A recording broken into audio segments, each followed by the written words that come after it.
Hey everyone, it's Emily. I hope you're all having a great Monday.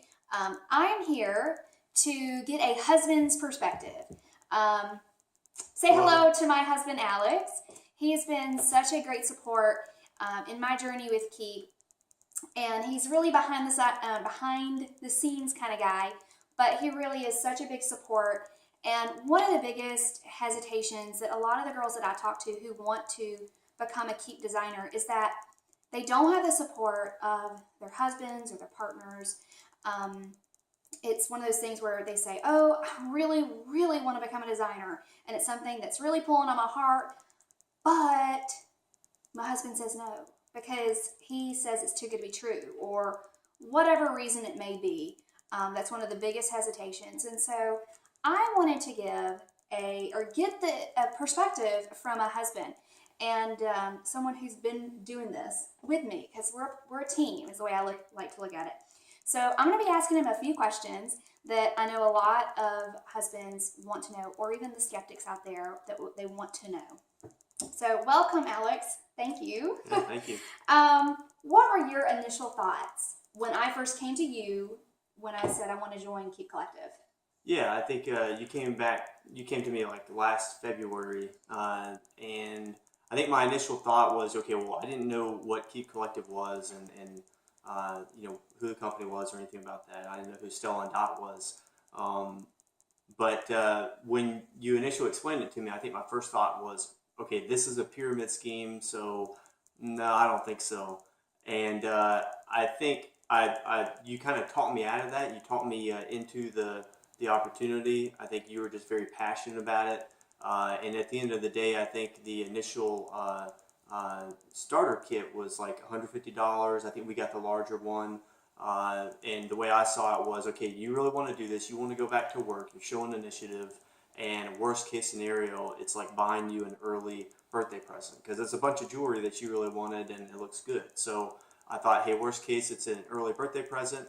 Uh, best case scenario, it's paying for maybe her pedicure manicures that she likes to get on the weekend. So hey, every bit counts. If we can pay for an extra bill, that helps out in the long run. So I think that's what really uh, was my first initial thought process. And I didn't really think it was that sustainable over time, but I thought you wanted to show initiative and do So, that. what was one of the things that you made me do before I joined February 16th of 2015? What did you make me do? Yeah, so I made her set high, medium, and low expectations. I thought, hey, if you're going to do this and you're going to, join this company, you need to set goals for yourself. And I'm a big believer in setting, high, medium, and low expectations of yourself, and that's kind of like setting stretch goals. And so you set that for yourself, and I think we were both surprised. Yeah, and it was just a way for him to help keep me accountable in this journey. And so I actually have right here on this purple little sticky note.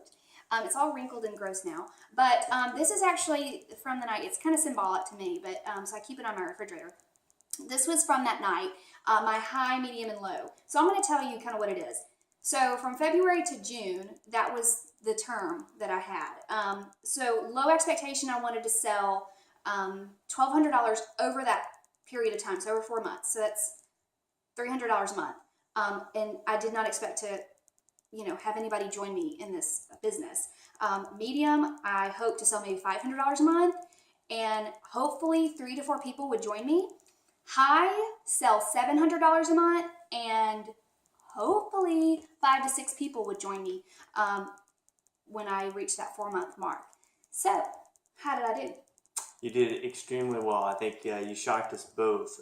First full month that she was in this business was March of last year, and she sold over $7,000 worth of product. So I think we were both shocked that based on the I guess profit plan or payment plan, whatever you want to call it, that Keep has, you make between 25% and 35% of your personal sales, and so she maxed out at 35%. So I think you made like $2,700 or so around that level the first full month. So we had just booked a Caribbean cruise at that time. I'd already paid for the trip, and this basically just reimbursed all that cost and all the expenses that we had on the trip. So you basically paid for that spring break trip, and it was very sweet for you to be able to do that. Yeah, that was one of those moments that I shocked myself. But I just want to like show that like we sell ourselves short. We underestimate ourselves. My goal, the highest goal, was to sell $700 a month, and my first full month in, I went over 10 times that amount. So, I mean, just imagine like if you get into this business and you're ready to rock and roll, what you can do if you're really into it and you really want to make a difference in your family's finances and or just some fun money. For me, it was fun money, and I'm definitely driven by earning some money, and that was exciting to me. So I kept my manicure pedicure turned into, all right, what new bag am I going to buy next? Or, what am I going to do next with this money? And so he was always, having to keep me in check and like, we are trying to save this money. Yeah. But it's been really exciting. So just to show that, oftentimes we underestimate ourselves. So what else surprised you in this opportunity? I think one other thing that surprised me was how sustainable it was, because I thought with this type of business model, I was making the assumptions there's going to be a lot of like at home parties, and I didn't really think at that time that would be that sustainable, and that works for a lot of people. But I thought, okay, well, we only have a limited amount of friends and family that we know of, and is that really sustainable? And I think what we found is that Emily found a lot of success through social media platforms like Facebook, reaching out to new people that she didn't know, being able to make sales in that avenue, and also to be able to add team members as she went along. So when she originally started, she was very strong on personal sales, and she made immediate, very strong money doing that. And over time, she added more people, and she focused on growing that team. And now most of the money actually comes from just the overall growth of the team itself, and she's still hitting her own personal sales goals and everything every month. But it's just been amazing how much it's not only sustainable, but how much it grew over time. And then also beyond that, just the success that she's had. She's I think one of the first senior directors of the company at Keep Collective, which is a very big deal. She's got, I think at this point, like over 500 different team members in your team. 550 And that's coast to coast. Yeah, and that's amazing, because when you think about it, like these 500 plus people, they would be doing something else right now, or maybe they would not be doing anything. Maybe they'd just be a stay-at-home mom.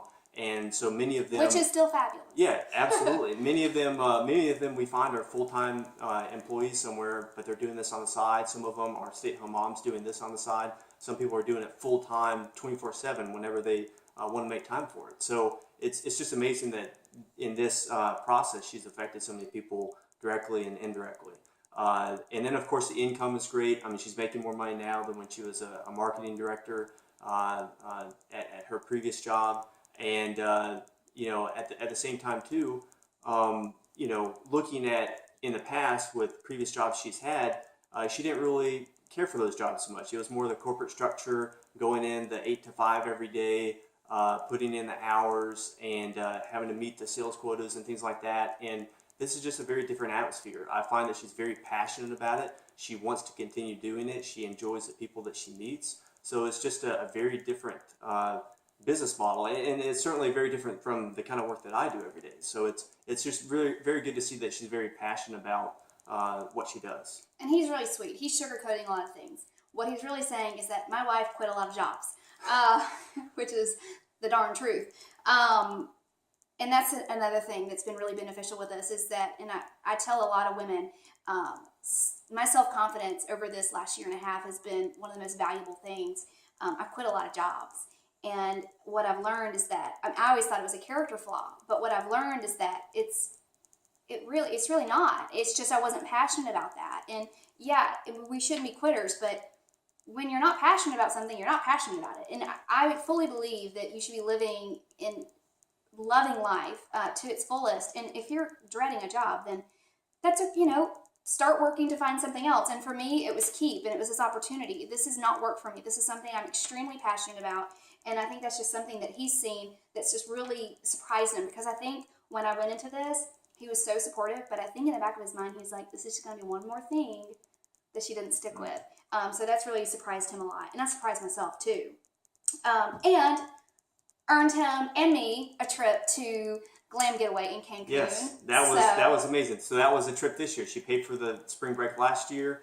This trip she won through Keep. Or actually, you didn't win. You earned it, right? It's not win, it's earned. She corrects me on that all the time. So that was really fun. You know, going down to Cancun, meeting a lot of people that she's met through this this company, and you know, she paid for it again. So Yep, great. absolutely.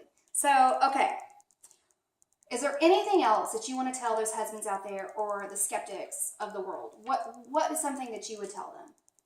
I think in like retrospect, I mean, Keep is a very good business model. I think that's not something I really looked into or realized back when I said, yeah, if you want to do this, try it out and see where it takes you. I think looking back now, the reason you've been successful is because it's a very good platform, and for people like Emily who are willing to work and willing to put themselves out there, the opportunities are endless. You know, with this kind of business, it was like $150 if you want to do the small starter kit to get started. So it's a very kind of low cost entry to the market. And then the business is very automated. You know, they give you your own personal sales site online. You know, there's no inventory. You don't have to buy product beforehand and resell it. You know, everything is on Keep Collective's books, and then everything is drop shipped directly to the customer from the Keep warehouse. So you're not having to manage any of that, and the customer service is great. So whenever there's an issue that pops up, which is bound to happen, you know, the Keep Collective team, the quality group there, they're very good about responding and making sure the customer is satisfied. And you know, in general, I think that it's just a very good product. I think Em was very passionate about it early on. She wanted the jewelry, and one thing I found is that with this product itself, it's very customizable. You know, you can change the letters, you can change the designs. So I think you can really market that to basically anybody and everybody. And at the end of the day, the biggest thing is that this business, you can do it 100% online. If you don't want to do the at-home parties, which, you know, some people are very successful with. Emily has been more successful with you know, the Facebook social parties and that avenue. You can do that, and you get to work whenever you want, when you want. Even from a pedicure chair. Yes, even from a pedicure chair. I mean, again, like if you want to work at the movies, if you want to work at while you're getting a pedicure, you can do it. And you know, I think the benefits have just been like, you know, way more than what we expected. So. Right. So, I mean, thank you for your perspective on this. I know a lot of people wanted to hear it. And honestly, guys, like I started with like no network, very, very limited network. One of his biggest hesitations was, you're going to bother all of our friends and family. And, you know, the thing is that the vast majority of my customers are not friends or family. They're people that I've just networked over time in my customer base. And it's just growing just bigger and bigger every day, the whole network. So that's the power of network marketing. That's what he's discovered, that the possibilities are endless. So guys, thank you so much for tuning in and spending your evening with us for a little bit. But thank you, Alex, so much. Anytime. And we will hopefully see you like in Punta Cana or in Charlotte at Hoopla, or wherever we'll see you. We're excited. Take care. Bye-bye.